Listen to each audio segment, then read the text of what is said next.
Upaya hukum melalui pra-peradilan kembali menjadi perhatian setelah Febri Ardiansyah menggugat penetapan dirinya sebagai tersangka sekaligus mempersoalkan tindakan penyitaan yang dilakukan dalam perkara yang menjeratnya. Lantas apa saja yang menjadi pokok gugatan Febri Ardiansyah? Lalu sejauh mana kewenangan pra-peradilan dalam menguji penetapan tersangka dan penyitaan ini? Dan apa implikasi putusan pra-peradilan terhadap kelanjutan perkara? Bergabung dari luar studio dengan Pak Hermawanto, kuasa hukum Febri Ardiansyah, dan juga sudah bergabung juga melalui sambungan virtual Yudi Purnomo, mantan penyidik KPK. Terima kasih Pak Hermawanto dan juga Pak Yudi sudah hadir di CNN Indonesia Newsroom sore hari ini. Saya langsung ke Mas Hermawanto. Mas Hermawanto, mengapa kuasa hukum mempersoalkan bukan hanya status tersangka tetapi juga penggeledahan dan penyitaan? Apa sebenarnya menjadi dasar ini? Ya, prinsipnya adalah bahwa mekanisme pra-peradilan ini kan mekanisme untuk menguji sah atau tidaknya upaya paksa yang dilakukan oleh aparat penegak hukum. Ya. Mekanisme ini diberikan oleh undang-undang. Yang terbaru adalah Undang-Undang Nomor 20 Tahun 2025 yang kita kenal juga sebagai KUHP. Jadi semua hal, tindakan-tindakan penyidik terkait dengan upaya paksa itu yang kami uji di pengadilan ini dalam mekanisme pra-peradilan. Jadi tidak hanya tersangka memang, karena mekanismenya itu kan sejak awal adalah sejak sprindik itu keluar kan. Sprindik terus kemudian ada proses penyitaan, ada proses penggeledahan, ada proses penyitaan, kemudian ada penetapan tersangka, dan seterusnya. Itu hal-hal yang kami ajukan permohonan ke pengadilan. Karena menurut kami memang beberapa tindakan penyidik ini sangat dipaksakan, berlebihan, dan tidak taat atas prosedur yang diberikan oleh undang-undang tentang KUHP itu sendiri. Dan apa dampaknya dari tindakan itu? Maka hak-hak hukum klien kami itu yang dilanggar. Jadi Pak Eva ini haknya banyak yang dilanggar oleh penyidik menurut kami. Sehingga mekanisme itu kita pakai dengan mekanisme pra-peradilan. Sebelum saya ke Pak Yudi, Pak Hermawanto, apakah Anda melihat ada tumpang tindih kewenangan antar aparat dalam perkara Pak Febri? Iya. Kami menemukan itu. Salah satunya adalah ketika di kepolisian ditetapkan tersangka, kemudian di kejaksaan juga ditetapkan tersangka pula dengan perkara yang sama. Ada dua penyidik yang menetapkan dengan pasal yang sama, tapi instansinya berbeda gitu. Jadi poin ini juga yang kita permasalahkan di gugatan pra-peradilan ini. Baik, saya langsung ke Pak Yudi. Pak Yudi, secara hukum acara Pak Yudi, seberapa serius jika penetapan tersangka dipersoalkan sejak tahap sprindik sebenarnya Pak Yudi? Ya, tidak jadi masalah ya ketika kemudian tersangka itu mengajukan pra-peradilan, dan memang yang menjadi favorit itu adalah penetapan tersangka dengan harapan bahwa ketika penetapan tersangka gugur ya maka kemudian kasus kembali ke nol gitu ya. Tetapi tentu ya harus kita juga fair ya bahwa penyidik tentu ya mempunyai jawaban-jawaban ya terhadap celah-celah hukum yang digugat oleh pemohon. Ya, belum tentu juga apa yang disampaikan pemohon itu benar adanya. Dan kita tentu tadi juga saya menyaksikan ya langsung dari sidang pra-per di Jaksel ya, dan kemudian menyimak ya. Bagi saya pengalaman saya sebagai penyidik ya, hal yang disampaikan itu hal yang biasa lah gitu ya terkait dengan proses pra-peradilan. Tentu pasti sudah ada jawaban ya. Kemudian yang paling penting adalah ini adalah uji formil Mas ya. Jadi kalau uji formil maka kemudian berdasarkan KUHP yang baru kan nanti adalah tindakan korektif gitu kan, apapun putusannya seperti itu. Baik. Pak Yudi, tadi kan yang sempat diangkat oleh tim kuasa hukum terkait dengan penyitaan dan penggeledahan. Apakah penggeledahan dan penyitaan yang prosedurnya dinilai cacat oleh kuasa hukum ini bisa membuat alat bukti yang ada semuanya ikut gugur?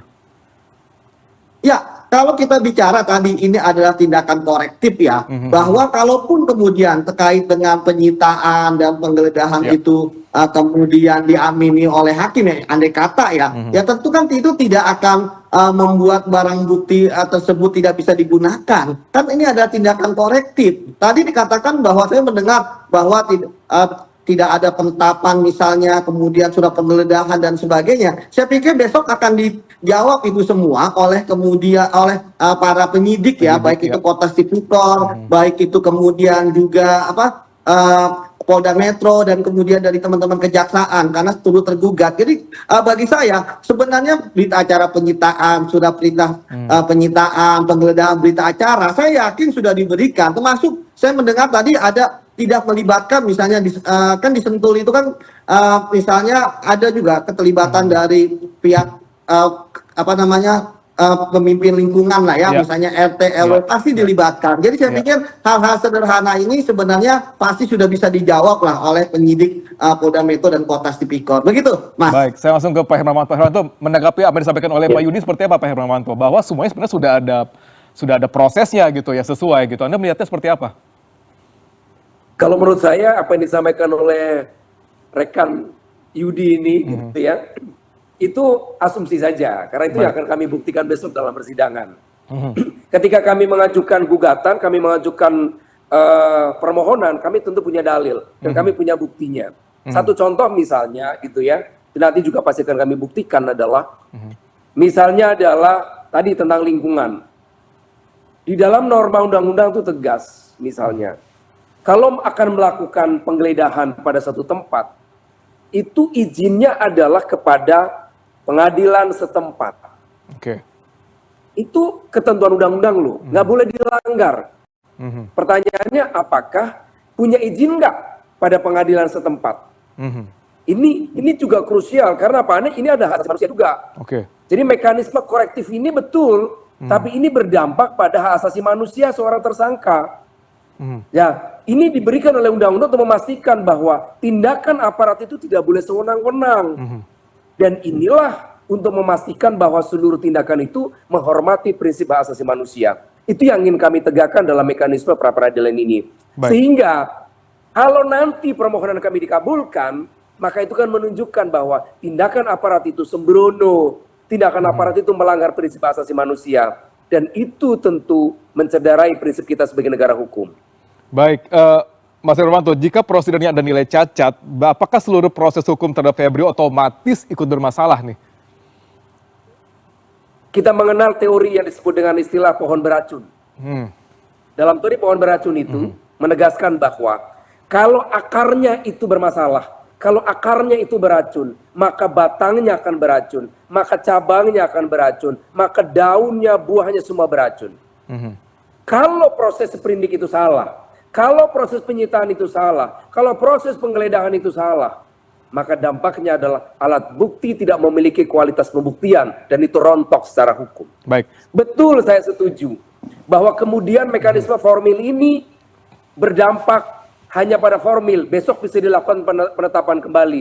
Tapi kita perlu ingat, tindakan seperti itu adalah menunjukkan bahwa aparat telah ceroboh melakukan tindakan, aparat tidak telah melakukan tindakan yang sembrono dan tidak taat kepada hukum. Dan ini dampaknya adalah pada pelanggaran hak asasi manusia seorang yang ditersangkakan itu. Baik, jadi, saya langsung. Baik. Betul ini formil, tapi ini sangat krusial. Baik, Mas Yudi, gimana Anda melihatnya Mas Yudi? Ini sangat krusial bahkan disampaikan oleh Pak Hermawanto gitu. Anda melihatnya seperti apa? Apakah segitu krusialnya gitu? Dan apabila kalau kita melihat juga ke belakang bahwa ada dua instansi yang bisa dikatakan memegang peran di sini gitu. Anda melihatnya seperti apa dengan hadirnya dua instansi, Polri dan juga Kejaksaan Agung di sini?